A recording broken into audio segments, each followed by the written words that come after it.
औज़ुबिल्लाहिमिनश्शैतानिर्रजीम बिस्मिल्लाहिर्रहमानिर्रहीम। व्यूअर्स, आप देख रहे हैं universe of law by Ahmad Mujtaba M Syed Ahmad Mujtaba advocate high court. अस्सलाम वालेकुम। आज हम डिस्कस करते हैं कैंसलेशन ऑफ डॉक्यूमेंट्स के बारे में। कोई ऐसा एग्रीमेंट, कोई ऐसी दस्तावेज़, चाहे वो रजिस्टर्ड शुदा हो या नॉन रजिस्टर्ड हो, कोई ऐसी तहरीर, कोई ऐसा कॉन्ट्रैक्ट जो कि आपको स्पॉइल कर रहा हो या आपके राइट्स को स्पॉइल कर रहा हो, कोई भी ऐसी तहरीर आपके सामने आ जाती है, कोई एग्रीमेंट आपके सामने आ जाता है, कोई रजिस्टर सेल डीड आपके सामने आ जाती है, कोई हिबानामा सामने आ जाता है, यानी कि ये तमाम की तमाम जितनी भी दस्तावेज़ात हैं इनको हम बज़रिया अदालत कैंसिल करवा सकते हैं। इसका जो तरीक़ाकार होता है, इसके लिए कैंसिलेशन ऑफ डॉक्यूमेंट का दावा दायर करना पड़ता है, जो कि सेक्शन 39 स्पेसिफिक रिलीफ एक्ट के तहत दायर होता है। कैंसिलेशन ऑफ डॉक्यूमेंट की मैं आपको छोटी सी एक मिसाल दे देता हूँ। अगर आप किसी अपनी प्रॉपर्टी पे मालिक हैं, आप उस प्रॉपर्टी को किसी अपने केयर टेकर के हवाले करके आप अब्रॉड चले गए हैं, पीछे से वो जो केयर टेकर है आपकी उस प्रॉपर्टी का एक जैली अस्टाम तहरीर करने के बाद उसकी रजिस्ट्री करवा देता है किसी दूसरे बंदे को और उसका कब्ज़ा उस बंदे के हवाले कर देता है, तो वो जो जितनी भी प्रोसीडिंग होगी वो in the I of law जो है वो नल एंड वाइड होगी। अब वो रजिस्टर सेल डीड है जो कि ऐसे ख़त्म नहीं हो सकती, क्योंकि वो कानूनी फ़ीसें दी गई हैं और कानूनी तौर पे उसको पास किया गया है। तो उस रजिस्टर सेल डीड को ख़त्म करने के लिए आप क्या करते हैं कि आप कैंसिलेशन ऑफ डॉक्यूमेंट का दावा दायर करते हैं, जो कि अब सिविल अदालत में दायर किया जाता है। किसी भी रजिस्टर सेल डीड को सवाए सिविल कोर्ट के कोई ख़त्म नहीं कर सकती। फिर आप अपने वहाँ पे जाके बाकायदा एविडेंसेस देते हैं, जिसमें आप फ़रीक़ मुकदमा बनाते हैं सब रजिस्ट्रार को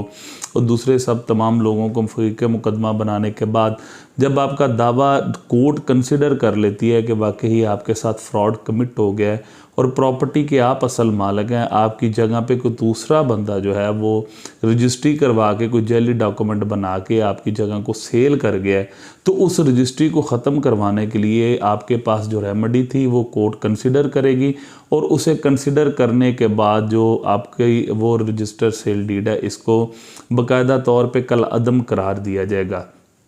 अब ये जो डॉक्यूमेंट्स होते हैं इनको आप जो खारिज या बातिल करवाने के लिए आपके पास सॉलिड ग्राउंड्स होना ज़रूरी हैं। कुछ दूसरे जो डॉक्यूमेंट्स हैं, मिसाल के तौर पे एग्रीमेंट्स टू सेल, जिसे कोई इकरारनामा मुआहदा बै भी कहते हैं, उसमें भी आपने देखा होगा कि आप किसी जगह जाते हैं, जाके आप अब एक प्रॉपर्टी परचेज़ करते हैं। जब आप प्रॉपर्टी परचेज़ करते हैं आपकी मालकान के साथ जो है वो डायरेक्ट डील हो जाती है, उसके बाद आपके दरमियान एग्रीमेंट होता है, इकरारनामा मुआहदा बै तहरीर हुआ, आपकी उस इकरारनामा की मौजूदगी में वो क्या करते हैं कि ठीक 2 या 3 दिन बाद या 10 दिन बाद किसी दीगर शख्स को भी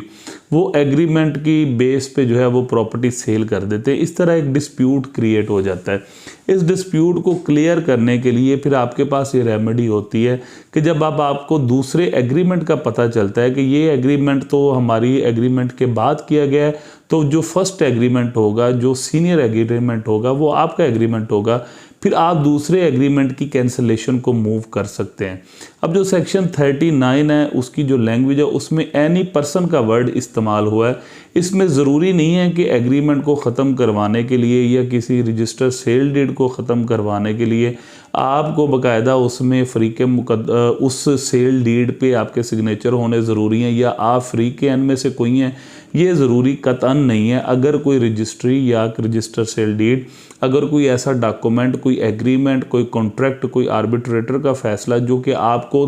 नुकसान दे रहा है और आप समझते हैं कि ये फ़ैसला जो है ये against the I of law है, अगेंस्ट द फैक्ट जो है वो हुआ है, और ये जो एग्रीमेंट है ये अगेंस्ट द फैक्ट है, ये register sale deed against the fact है, तो फिर आपके पास मुकम्मल राइट्स मौजूद हैं कि आप कैंसिलेशन ऑफ डॉक्यूमेंट का दावा सिविल कोर्ट में दायर कर सकते हैं। अक्सर आपने देखा होगा कि हमारे आजकल के माहौल में बहनों को हिस्से से अलग कर दिया जाता है। जब बाप दुनिया से चला जाता है तो जो डिवीजन होती है उसमें भाई बहनों को शो ही नहीं करते। बहनें बेचारी सादा लो होती हैं, उनको पता ही नहीं चलता कि हमारी बाप की कहाँ कहाँ प्रॉपर्टी थी, हमारे बाप की प्रॉपर्टी की डिटेल्स क्या हैं, हमारे बाप की प्रॉपर्टी की रजिस्ट्री किसके पास है, उसके कागजात किसके पास हैं। तो जो भाई होते हैं वो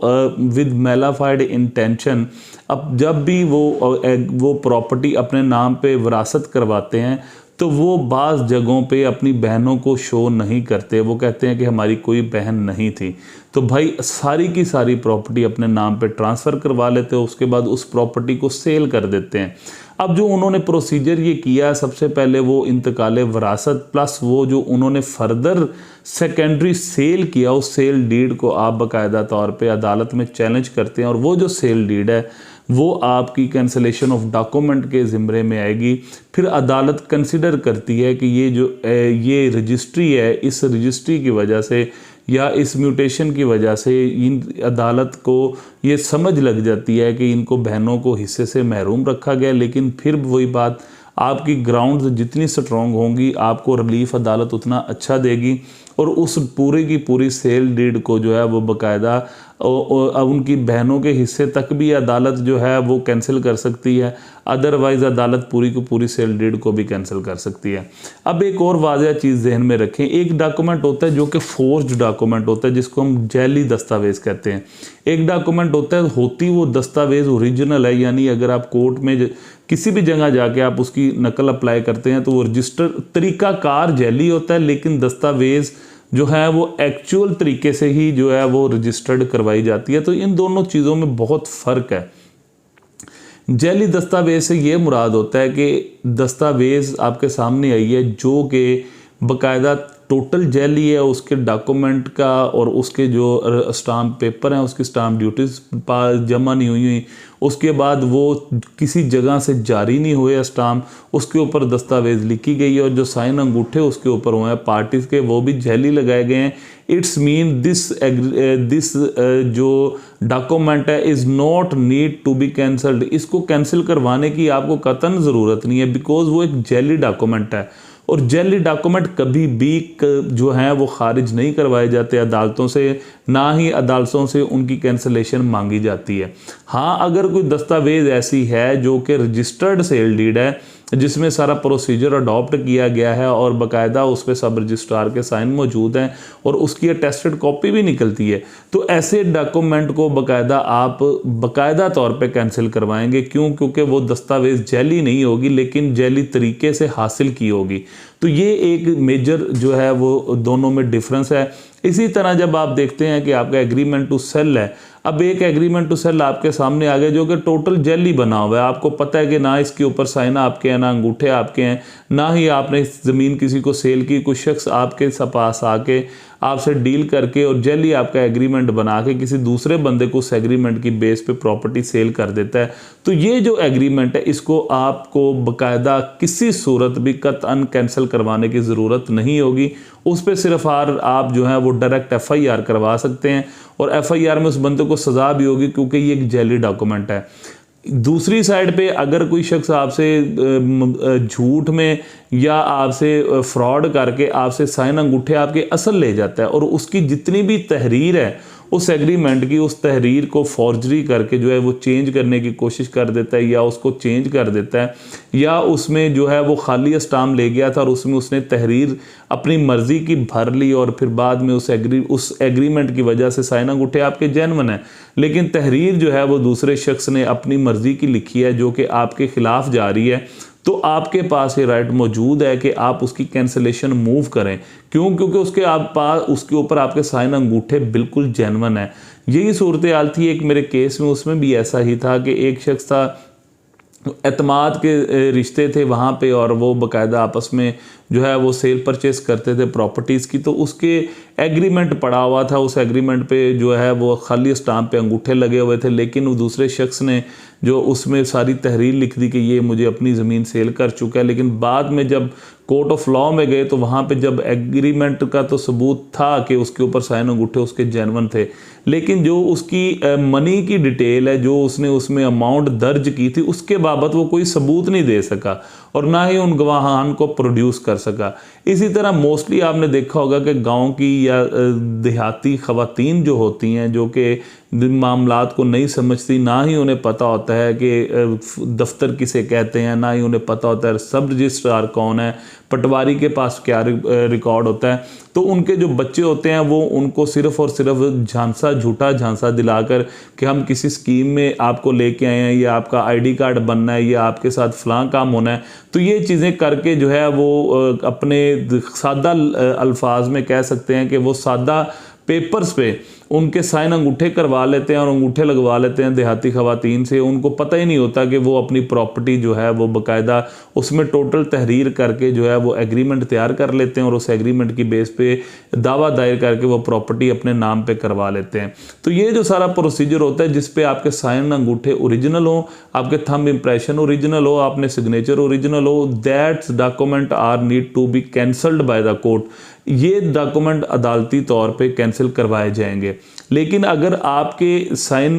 और थंब इम्प्रेशन ही जैली लगे हुए हैं तो वो डायरेक्ट ही आप एफआईआर उस पर करवाएंगे, उनको आपको कोर्ट के थ्रू कैंसिल करवाने की कोई ज़रूरत नहीं है। तो ऐसे जो डॉक्यूमेंट, और ये जहन में रखिएगा, written document, written agreement, written anything which is in written form जो कि आपको डिस्टर्ब कर रही है, उसमें आप कैंसलेशन का दावा दायर कर सकते हैं। लेकिन ये भी याद रखिएगा कि जो अदालती फ़ैसला जाता है उनको आप कैंसिल नहीं करवाते, उनका अलहदा प्रोसीजर होता है। उनको ख़त्म करवाने के लिए, कलअदम करवाने के लिए बाकायदा कानून मौजूद है, जहाँ पे आपके पास रिट ज्यूरिसडिक्शन होती है, अपील ज्यूरिसडिक्शन होती है, उसके बाद रिव्यू ज्यूरिसडिक्शन होती है, रिवीजन की ज्यूरिसडिक्शन होती है, 12(2) की एप्लीकेशंस होती हैं। अगर कोई डिग्री आपके अगेंस्ट पास होगी, उनको हम कैंसलेशन में ला के उनको चैलेंज नहीं करते।